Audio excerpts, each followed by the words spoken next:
Bienvenidos a TMT Conversaciones. Ahora vamos a charlar con Agustina Catone, que es directora de Negocio Responsable y Ética Corporativa de Telefónica Hispam y directora de Fundación Telefónica Movistar Argentina. Agustina, ¿cómo va? Hola José, ¿cómo estás? Agustina, empecemos por una definición. ¿Qué es la ética corporativa? A ver, la ética corporativa es hacer las cosas bien en el momento, es estar haciendo las cosas bien en el momento que hay que hacerlas, como hay que hacerlas. Y me parece que también es entender el contexto, es entender las circunstancias y por sobre todas las cosas es entender y ser empático con el lugar donde uno está. Ujú. ¿Y qué tanto es escuchada la voz de un responsable de ética corporativa dentro de una gran corporación que tiene, más allá de que puede tener una filosofía de compromiso y demás, tiene muchas direcciones, gerencias, muchos empleados? Yo creo que la clave está en una palabra que es la transversalidad, ¿no? O sea, la ética corporativa es algo que atraviesa toda la compañía o debe atravesar toda la compañía. Entonces, en la medida que uno pueda entender esa transversalidad y pueda entender que las cosas tienen que encontrar su lógica en el recorrido de los procesos de la compañía, en el core de la compañía, en lo que hace la compañía y no mirar la ética corporativa como algo adicional, como algo paralelo, como algo que es lindo de tener, pero aparte, sino que tiene que estar transversalizado en la naturaleza de la compañía. Cuando uno logra eso, cuando uno entiende eso, es escuchado y logra estar en los lugares donde tiene que estar para hablar de la ética corporativa, que en realidad uno no habla de la ética corporativa, uno habla del negocio ético, o sea, y uno habla Ujú, del negocio de una manera ética. ujú. Vayamos ahora a los aspectos un poco que son el foco, suelen ser el foco de la fundación, que tienen que ver con cómo la tecnología está transformando distintos ámbitos de la cotidianidad. Empecemos por la cultura y los hábitos laborales, la cultura en las organizaciones y los hábitos laborales. ¿Cómo está impactando la tecnología en ese ámbito? Mira, la digitalización está transformando todos los sectores, ¿no? Y esto no es nuevo, no es nuevo.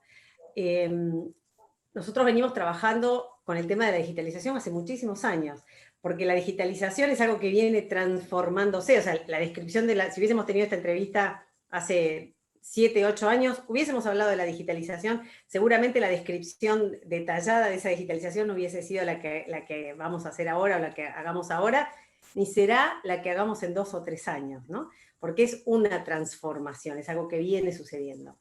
Sí es real que la pandemia aceleró ese proceso de transformación.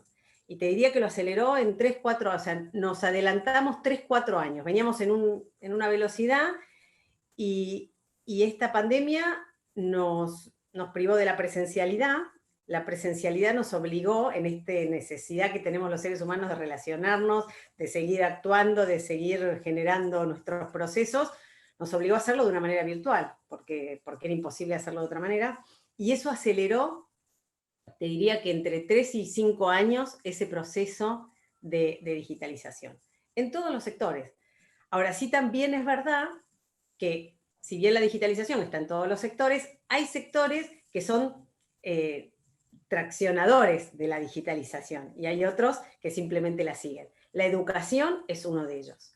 Y la Ujú. educación definitivamente es un traccionador de la digitalización y por eso es que la Fundación Telefónica viene haciendo mucho hincapié y mucho foco en la educación y el uso de las tecnologías, porque cree que hay que ayudar a todo el sector educativo para que pueda ir incorporando. Y la tecnología no es solo herramientas, o sea, no es una computadora, ¿no? Incorporar la tecnología en la educación para traccionar la transformación digital es incorporar habilidades, es incorporar procesos tecnológicos, es incorporar metodologías que incluyan la tecnología y el pensamiento lógico. Es mucho más complejo que eso, ¿no? Y en definitiva lo que va a generar esa educación con el uso de las tecnologías es personas aptas para un proceso de empleabilidad que requiere, y hoy mucho más que antes, el conocimiento tecnológico y digital. Hoy te diría que como mínimo el 90% de los empleos requiere habilidades tecnológicas, en mayor medida o menor medida. Por lo tanto, si todo el sistema educativo no dota de herramientas tecnológicas a los que salen de ese sistema educativo, lo que estás haciendo es sacar un montón de gente del sistema educativo apta para un 10% de empleos, nada más. Y el otro 90%, entonces tenés mucha oferta, mucha demanda para un sector chiquitito y poca demanda para un sector que está muy grande, que es el 90% del empleo que requiere habilidades tecnológicas. Agustina, ¿y por dónde se empieza? Porque así como lo describiste, parece un desafío enorme que obviamente no es para una sola institución, digamos, ¿no? Es para una sociedad completa, con sus instituciones estatales, ¿no? Y gubernamentales, también con un rol importante seguro del sector privado, pero pensaba nuevas habilidades, ¿no? Pensamiento lógico, la cuestión de la empleabilidad, incluso hasta una sensación de urgencia o de hay que apurarse porque esto va rápido. Pero ¿por dónde se empieza? ¿O por dónde debería? Mira, creo que se empieza por algo que vos mencionaste, por entender que esto es de todos, de multisector, multifuncional, que no hay un único actor responsable, hay actores más responsables que o con mayor injerencia que otros. Pero se empieza por entender que esto es multifunción y multiresponsabilidad. Se empieza por entender que es muy importante la coordinación, porque no podríamos trabajar sobre una transformación digital solo desde lo cultural, o solo desde lo estructural, o solo desde lo educacional, tenemos que hacerlo coordinadamente de los distintos lados. Entonces, se empieza por entender eso, creo yo. Y lo segundo es por empezar a abordarlo desde cada uno de los lugares en el conocimiento desde dónde partimos, ¿no? O sea, si estructuralmente partimos, desde dónde partimos y a dónde tenemos que llegar para nivelar, desde dónde partimos de lo cultural y qué necesitamos para nivelar, y desde dónde partimos de lo educacional y qué tenemos que hacer. Y en lo educacional, que es un poco, si querés, lo que desde la Fundación hacemos un poco con más foco, a nosotros muchas veces hablamos de una mesa, la mesa tiene 4 patas y cuando querés, o sea, uno no puede nivelar, no puede ponerle mucha altura a una pata si no le pone la misma altura a las otras patas, porque si no te queda todo desnivelado. Y esto es un poco más o menos lo mismo. Uno puede hacer mucho hincapié en el contenido digital, pero si no hace hincapié en lo que es la parte estructural, de lo que tiene que ver con la tecnología en la escuela, el contenido no tiene dónde fluir y dónde correr. Pero si uno tampoco hace hincapié en una tercera pata que tiene que ver con las habilidades, vos podés tener mucho contenido, podés tener mucha estructura para que ese contenido fluya, pero si no tenés las habilidades para usarlo, para manejarlo, para fluir, tampoco serviría. Y después tenés que tener además una estructura, si querés, o una currícula que haga que unifique estas habilidades con esta estructura y con este contenido. Entonces, para que las 4 cosas fluyan y funcionen.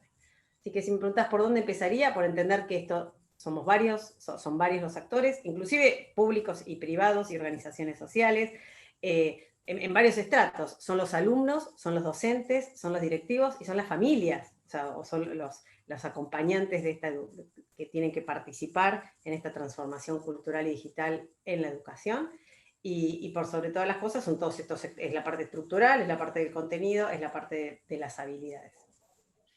Eso en la educación formal, donde tenemos a los chicos y a los jóvenes, o deberíamos tenerlos en la escuela, en los colegios, y la transformación, si se quiere, pasa por el eje, si se quiere, de la escuela, obviamente con el acompañamiento de las familias, como vos decís. Pero ¿qué pasa con las generaciones un poquito mayores, que ya son adultos o incluso de mediana edad? Y ¿por qué no? Adultos mayores que están bien, están activos y que también van a vivir en este mundo, ya estamos viviendo, ya estamos todos viviendo en este mundo digital que a la vez se va transformando. ¿Qué puede hacerse para esos públicos desde el punto de vista de la generación de habilidades, el acceso a la tecnología?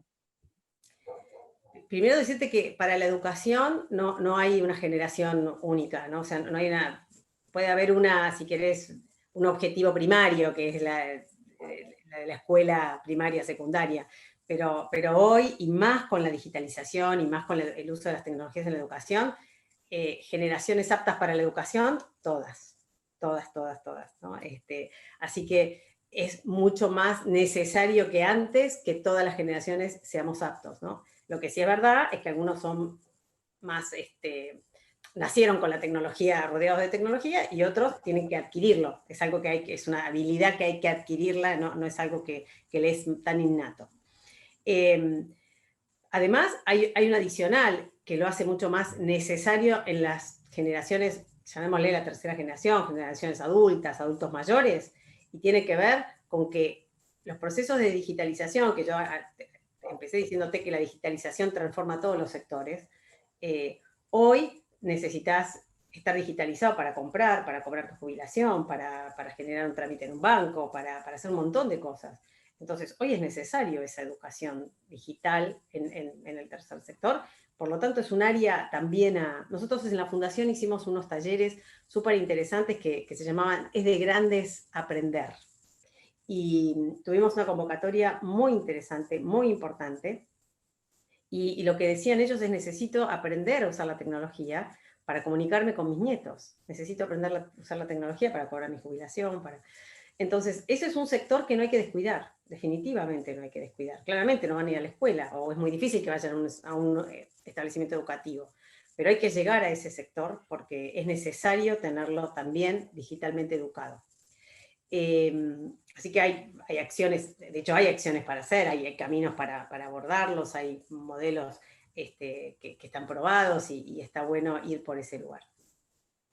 Y por otro lado, porque hay que seguir, en la vida vamos a tener que seguir capacitándonos, la transformación digital es transformación continua, entonces tenemos que adquirir, vos y yo, que estamos como en el medio o me gusta pensar que estoy en el medio, no sé, quizás mis hijas me deben ver más para el final, pero estoy en el medio, entonces digo, bueno, tengo que desafiarme todo el tiempo en el aprendizaje de nuevas herramientas y de cómo viene de esta transformación. Tengo que estar acompañar ese proceso de transformación digital.